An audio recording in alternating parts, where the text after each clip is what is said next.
In 2005, I got married and to someone from my own community, but he was already here in Brantford.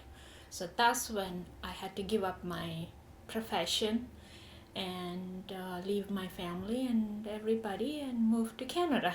Is that why you decided to move to Brantford? Yes. Just because of him? Yes, because he was already here. Mm-hmm. And of course, I did not know much about Canada, but all I knew was when I come to Canada, I will be required to do some paperwork to get back into my profession. Just like other countries like UK and Australia and those places, they require within 6 months you can get into your profession. So that's what my knowledge was. But when I came here, I discovered it's totally different from those countries.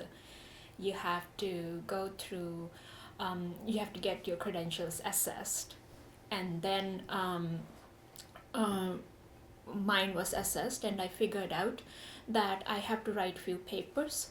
I don't have to go through the whole schooling because they valued my 7 years of practice. And of course, in India, it's English is the official language, and of course, it's British common law. So I just have to write few papers, but that itself is 2 years. So that much I figured out, and apart from that, it was very romantic evening that I arrived. It was February of 2006. At that time, the winter, it was a severe proper Canadian winter, not like now. So it was very romantic and beautiful, and it was all I was with all my dreams, just like any other young girl, with beautiful dreams of a new life and family and everything. But within 3 months of coming here, things were different for me. Like something like totally different was waiting for me in my life, where my life was going to be changed. I had to separate from my husband because I had to run out to save my life, and the neighbors are the one who saved me. And so I separated within 3 months. I don't have any family here, all by myself. And I did not know any human being here, and did not know how to take bus or anything. And of course, it was not easy. It was not at all easy journey, especially for someone like me who is a new immigrant. And so I went through the challenges, like of course, to be honest, all the discriminations and everything, because that's the, like, if I want to, I could hide those, I could lie or hide, but I think this is my community, and when I think it's my community, I think it's part of my responsibility too, to talk honestly.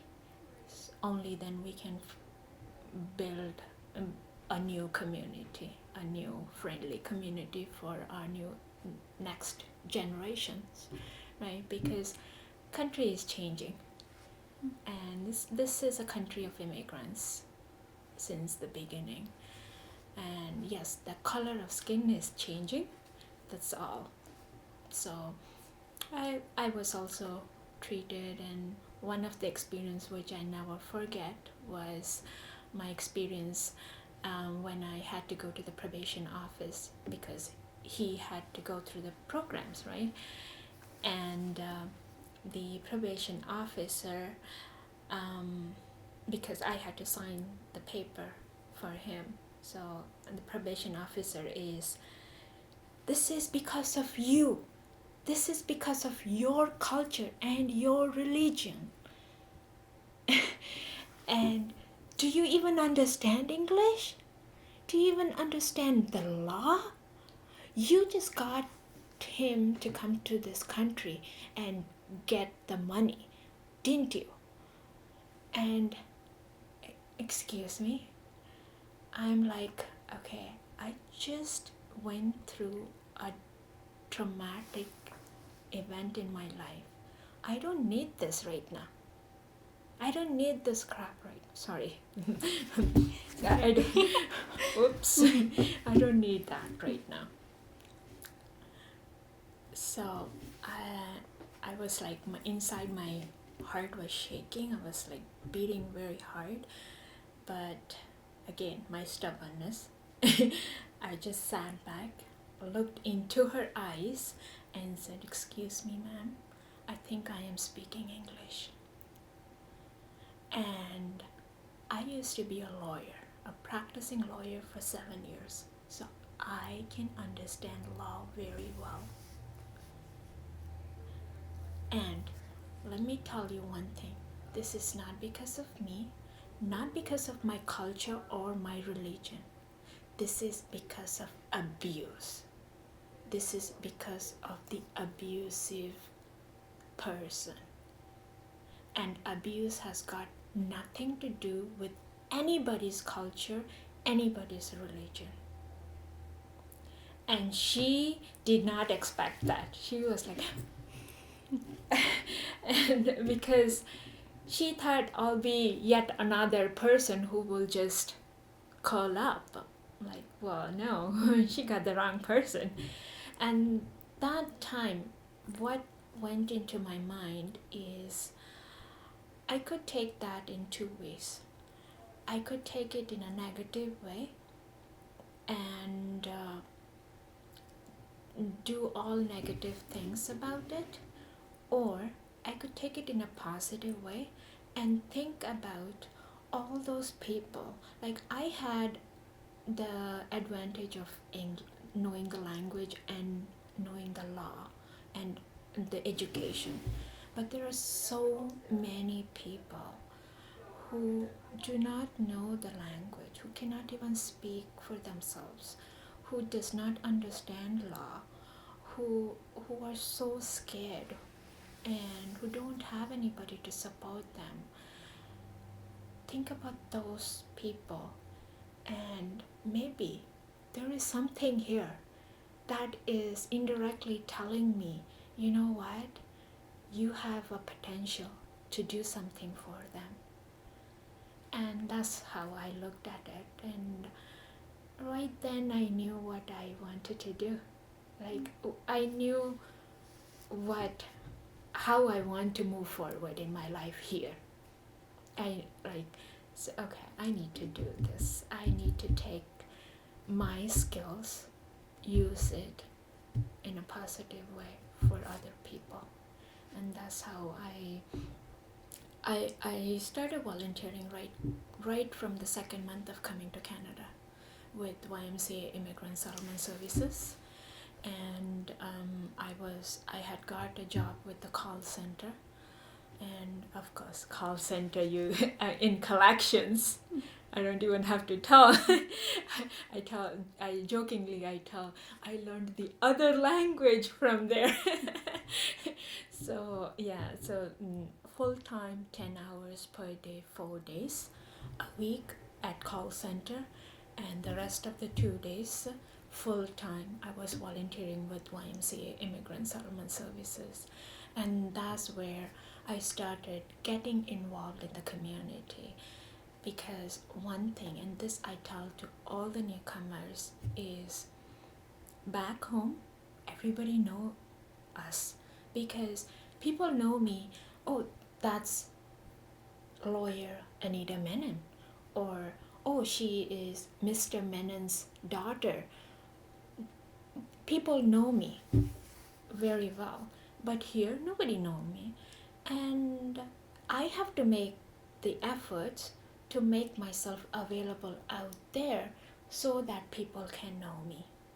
Otherwise, if I'm sitting here and I'm saying, okay, people need to know me and respect me and blah blah blah, not going to happen. And so that gave me a platform to it gave me a platform to get into the community, and that's how I started getting involved in the community. Do you think Brantford is a supportive community for new immigrants? Brantford is slowly getting there, slowly accepting newcomers. Still, there's a long way to go. There is a long way to go because I still see when I go to certain places or programs, I still get those weird looks and weird questions. For example, when someone tells me, tries to introduce me, saying, "Oh, she is one of the board member," and I see a shock in their face, and they look at me, and then they ask me, "Oh, how did you get involved?" And at the same time, there are other people who are not, who doesn't look like me, who are, of course, the white Canadians, and when they are introduced, they don't get those looks, they don't get those questions at all, and I'm the only person who get those looks and those questions. So yes, there is a long way to go, but having said that, there is changes, positive changes, and many positive experiences. If there was no positive experiences, I wouldn't be continuing. What steps do you think Brantford has to take to help rid the city of discrimination towards new immigrants? Do you have a perspective of what, as the city, we could do? I would say get them involved more, give them more opportunities, rather than saying, trying, people have those assumptions. Oh, this person is brown skinned, so they might not be educated or they're not fit. Don't, let's start looking beyond colors. Let's start talking to people as human beings, as equal human beings, and treat them equally. I remember, when I'm saying this, I remember my grandmother.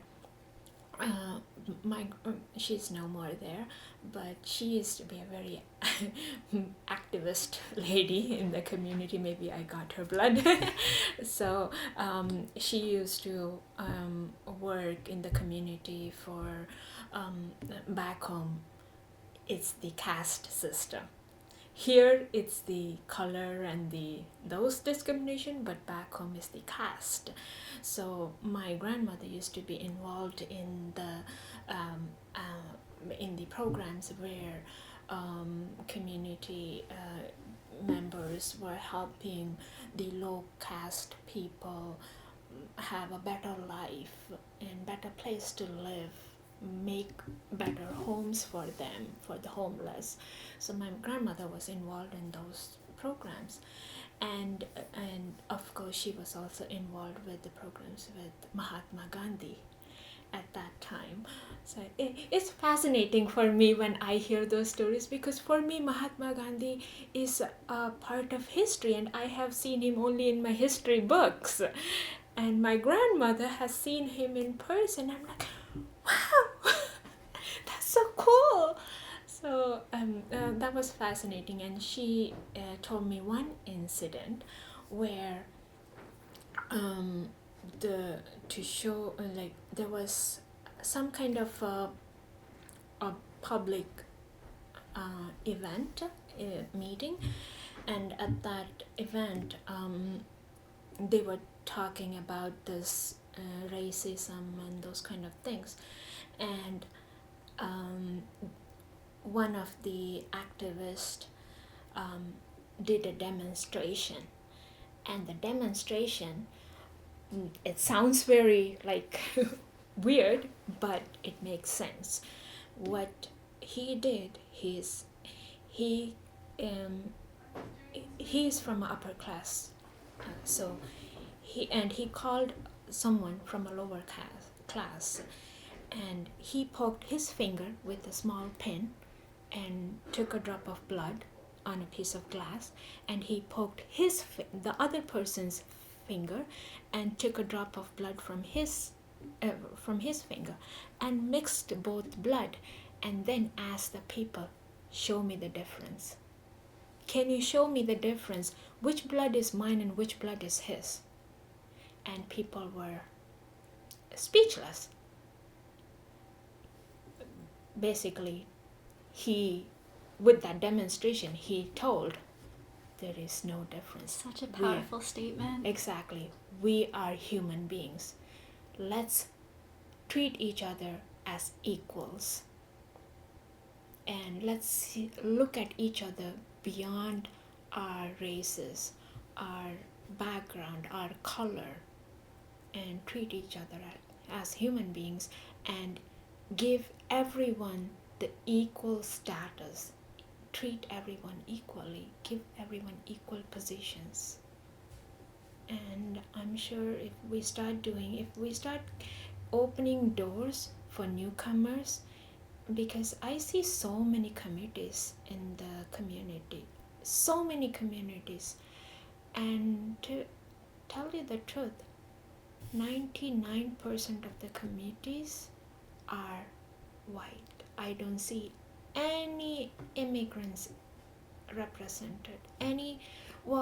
Even whites are immigrants.